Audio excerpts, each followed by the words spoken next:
नमस्ते यूजर्स। आज हम देखेंगे कि आप अपने शॉर्ट टर्म स्टे मैनेजमेंट को अपनी प्रॉपर्टी में कैसे एक्टिवेट कर सकते हैं। उसके लिए आप अपनी ऐप के टॉप नेविगेशन बार पे क्लिक करें, देन आप यहाँ पे स्क्रॉल डाउन करें और आपको रेंटिंग डिटेल्स दिखेगा। इस पर आप क्लिक करें और यहाँ पे आप चेक इन और चेकआउट टाइम डाल सकते हैं अपनी प्रॉपर्टी का। तो जैसे मान लीजिए कि मेरी प्रॉपर्टी में 10:30 बजे चेक इन टाइम है, तो मैंने 10:30 बजे डाल दिया और चेकआउट टाइम जो है वो है 11:30 बजे।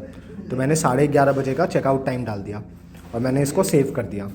अब जब कभी भी मैं टेनेंट को ऐड करूँगा और शॉर्ट टर्म के लिए ऐड करूँगा तो मुझे ये चेक इन और चेकआउट टाइम दोनों चीज़ें दिख रही होंगी। तो आइए हम किसी एक टेनेंट को ऐड करके देखते हैं। तो जैसे मैं जतन को ऐड कर रहा हूँ, यहाँ पे मैं जा कर के रूम सेलेक्ट करूँगा। तो अब मैं यहाँ पे जाके मैंने यहाँ पे रूम सेलेक्ट कर लिया, रूम 11, और यहाँ पे जाके मैंने शॉर्ट स्टे को सेलेक्ट किया और मैंने यहाँ पे सेलेक्ट कर लिया कि ये इंसान 2 नाइट्स के लिए आने वाला है। तो अब आप देख सकते हैं यहाँ पे जो चेक इन टाइम और चेकआउट टाइम मैंने प्रॉपर्टी में सेव कर रखा था वही चेक इन और चेकआउट टाइम मेरा यहाँ पे दिख रहा है। यहाँ पे इस रूम का मैंने डेली रेंट 1000 रुपये डाल रखा है, मिनिमम 800 और मैक्सिमम 1000 है। तो आपको अब जो भी यहाँ पे रेंट डालना है आप यहाँ पे डाल सकते हैं।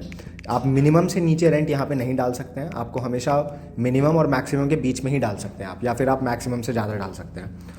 ठीक है, तो यहाँ पे मैंने डाल दिया जैसे 800 रुपये।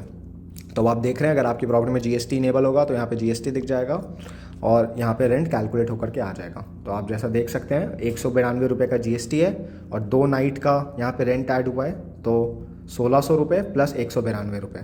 यहाँ पे डिस्क्रिप्शन में भी वो डिटेल आ जाएगा जो टेनेंट को भी दिख रहा होगा और आपको भी दिख रहा होगा कि 6 तारीख से 8 तारीख तक का है, 2 नाइट्स 3 डेज़, और इस टाइम पे आपने चेक इन और इस टाइम पे आपने चेकआउट किया है।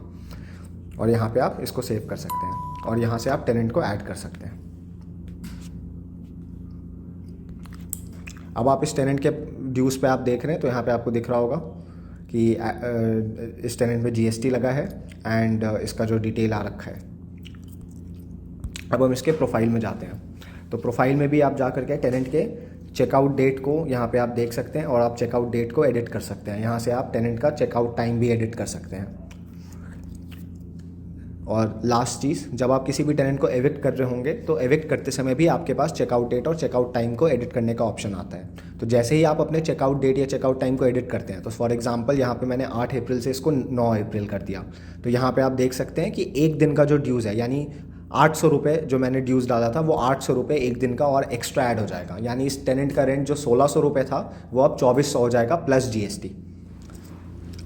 इस तरीके से ये चीज़ें चेंज होती हैं। अगर मान लीजिए कि मैंने चेकआउट टाइम भी प्रॉपर्टी के सेट चेकआउट टाइम से बढ़ा दिया, तो जैसे मेरे प्रॉपर्टी में 11:30 चेकआउट टाइम था, मैंने उसको कर दिया 3 PM, तो इस केस में भी मेरा जो अमाउंट है, रेंट अमाउंट है, वो मेरा रेंट अमाउंट एक दिन का एक्स्ट्रा बढ़ जाएगा। ये सारी चीज़ें अब आप अपने अकॉर्डिंगली यहाँ से डाल सकते हैं। फिर आप टेनेंट का रीज़न डालें, जो भी रीज़न आपको डालना है टेनेंट के लिए, यहाँ सेव करें और आप लॉक कर सकते हैं एविक्शन डेट। धन्यवाद।